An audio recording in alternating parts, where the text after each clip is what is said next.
לא יודע איך זה טוב בניצנים או באזור, אבל תל אנשים כדרכם של מקומות קטנים, בטח דורות ממוקם במקום הגיאוגרפי הכי יפה של הכפר, זה מין גבעה כזאת שמשקיפה על כל עמק יזרעאל עד הרי נצרת, מקום מאוד מאוד יפה גיאוגרפי, אבל לא רק הנוף שלו יפה, ידעתי שגם כאן הרגש שלה ידבר אחרת, מכיוון שאנחנו עומדים ומתחתנו קבורים שני בניה, ולידם קבור רפול, וידעתי שכאן היא תענה לשאלות אחרת, כי המקום קשור לאיך שבן אדם גם מדבר. ואני לא יכול להתחמק מהעובדה שהכנתי לשאלות ספציפיות למעמד הזה, לסצנה הזאת. תראו את הקטע הזה, זה קטע שפתח את הסרט הזה שקראנו לו בנות איתן. קראנו לו בנות איתן, בין השאר גם בגלל שהבנות של רפול ומירם התראיינו לכתבה הזאת, ותראו שם שאלה שהיא הייתה שאלה אולי טיפה חריגה, אתם תבינו לבד. כשהוא מסיים את השירות,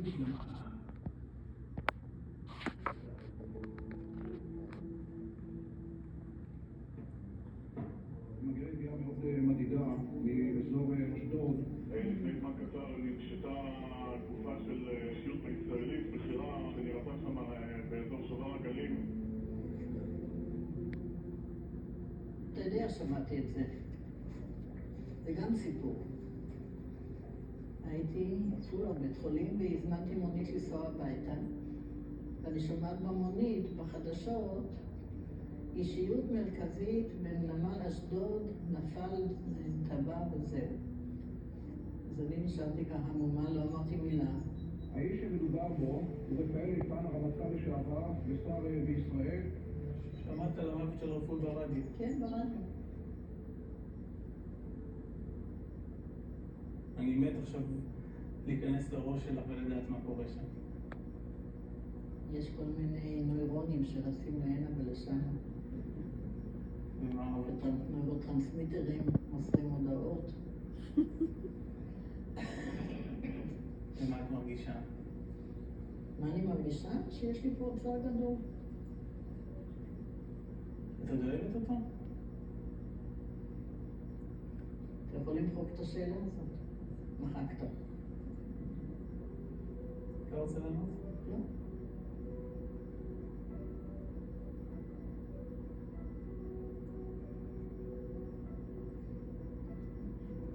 זהו חבר'ה, שעה מספיק.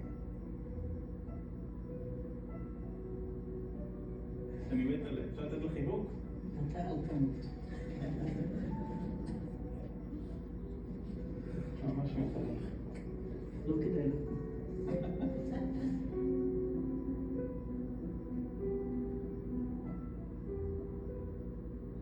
אז בטח ראיתם את השאלה שם שהייתה שאלה שונה וחריגה, כמובן שהשאלה הזאת, הכל היה בסדר אחרי זה, דיברתי על מירם, היא נשתה לשדר אותה, וכפי שתראו מיד קרו דברים עוד יותר מרחיקי לכת במהלך הסרט הזה, כי עובר יום צילום אחד ועוד יום צילום, ואני רואה איך לאט לאט היא הולכת ונפתחת מול המצלמה, והיא מדברת גם על רפול, בדרך שלה, בדרך שהיא רוצה, היא מספרת על איך כל אחד מהם תפס את האסונות המשפחתיים שלהם, ואיך היא הייתה נושאת בעול הבית והמשפחה כשהוא היה מבלה במרכאות כמובן חודשים ארוכים בצבא, ובסופי השבוע הוא גם כן היה נעלם לנגריה. יש איזו סצנה כזאת שאנחנו הולכים לתוך הנגריה הישנה שלו והיא לא מסכימה להיכנס לתוכם, לא יודע אם אתם זוכרים.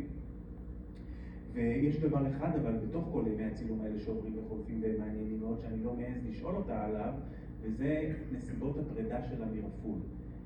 אני לא שואל את זה כי זה לא נעים לי וזה רגיש מדי, אבל אני יודע ככל שהסרט הזה מתפתח, שהסרט הזה יהיה יותר גדול ממה שחשבתי, כי באמת הסיפור שלו הוא סיפור יוצא דופן. אני רוצה לספר את הסרט הזה מילדותה ועד עכשיו, ואתה לא יכול להשאיר איזה מין חור שחור כזה בעיני הצופה, לא לספר לו ולא לתאר לו את מה שהוא יודע, כשרפול עזב את הבית וכבר לא גר איתה. אז איך עושים את זה? אני מחכה ומחכה עד יום הצילום האחרון. יום הצילום האחרון הוא יום ההזדמנות האחרונה. זה היום שבו אתה יכול לשאול כל מה שלא יכולת או לא רצית או לא העזת בימים הקודמים, ואני מכין את השאלות לקראת יום הצילום הזה ככה בדחילו ורחימו, כי אני יודע ששאלות אחרות צריכות להישאל.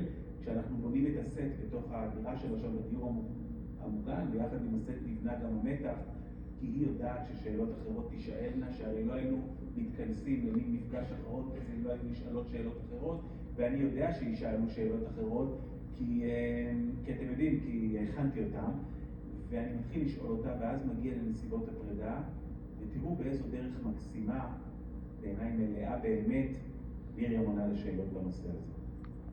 כשהוא מסיים את השירות, למרות ההתנגדות של מרים, הוא מקים תנועה פוליטית. באחד מאולפני הטלוויזיה אליהם הוא מוזמן כחבר כנסת, רפול פוגש בעופרה מאירסון, ההפך הגמור ממנו, עירונית, שמאלנית, תוססת ומאוד מוחצנת. בין השניים מתפתחת שיחת מסדרון שמובילה לרומן סודי. זה הלך באוויר, ואני ידעתי באמת הרבה יותר מאוחר. הרבה יותר מאוחר ידעתי. אז פחות כעסת על הפקידה ויותר על התמימות שלך.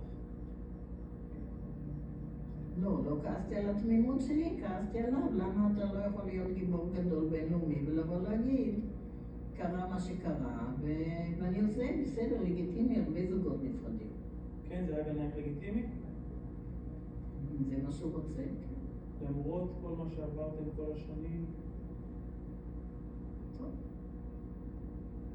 עובדה.